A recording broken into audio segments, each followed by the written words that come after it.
Salam sejahtera tuan-tuan, puan-puan yang dihormati dan dikasihi sekalian. Rafizi Deda Project 285 juta diluluskan MOF selepas Parlimen dibubar.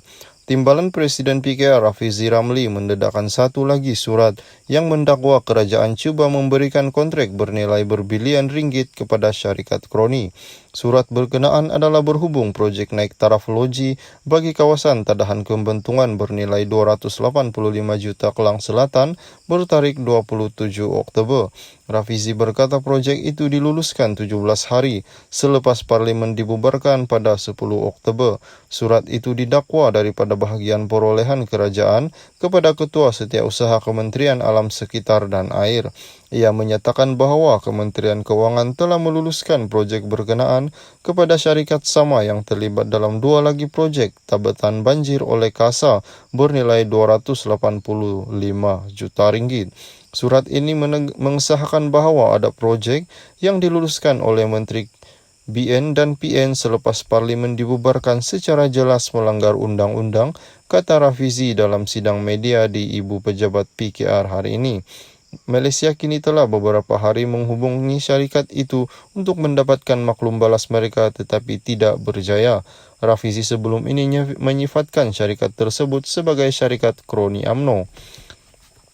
Dia juga sebelum ini mendakwa syarikat itu turut dianugerahkan dua kontrak secara runding terus bagi projek tebatan banjir daripada KASA bernilai 578 juta dan 2 bilion. Rafizi berkata dengan surat terbaru itu bermakna Menteri Sementara KASA Tuan Ibrahim Tuan Man dan Menteri Kewangan Tengku Zafrul Abdul Aziz tidak lagi boleh menafikan terdapat projek yang diluluskan selepas Parlimen dibubarkan. Dia juga mengingatkan bahawa mereka tidak boleh berselindung di sebalik ulasan pentadbiran dengan mengatakan surat setuju terima belum dikeluarkan kepada syarikat itu dan Tuan Ibrahim tidak boleh mendakwa tidak mengetahui perkara itu. Sambil memberikan penjelasan ringkas mengenai proses perolehan, Rafizi berkata cadangan projek itu perlu datang daripada kementerian dalam kes ini. KASA yang kemudiannya akan memutuskan bentuk tender untuk projek tersebut sama ada tender terbuka, tender terhad atau runding terus. Katanya sekiranya kementerian mencadangkan sebarang kaedah selain tender terbuka, kelulusan Kementerian Kewangan adalah diperlukan. Begitu juga bagi mereka mana-mana peruntukan projek yang melebihi harga tertentu, kelulusan Kementerian Kewangan juga diperlukan. Tambahannya setelah Kementerian Kewangan memberi kelulusan, Kementerian mengeluarkan surat setuju terima SST kepada kontraktor dengan merujuk kepada surat kelulusan daripada Kementerian Kewangan.